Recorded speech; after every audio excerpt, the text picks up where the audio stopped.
presi na yan, oh. Hindi ko pala na-record. Kulit-kulit ko talaga.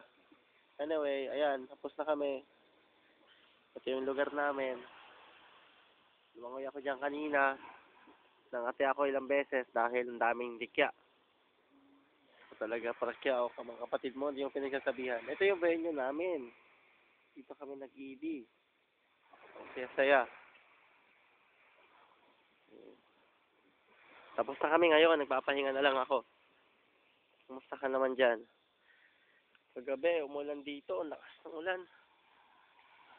Grabe, hindi ako nakatulog, nabasa ako.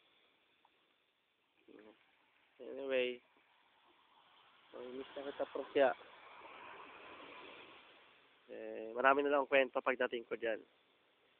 Pero sa ngayon, mainggit ka muna sa lugar na pinuntahan ko. Hehe.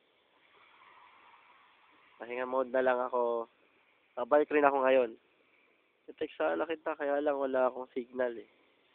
Kaya, bye-bye na muna. Bye-bye. Bye-bye, bye-bye, bye-bye, bye-bye.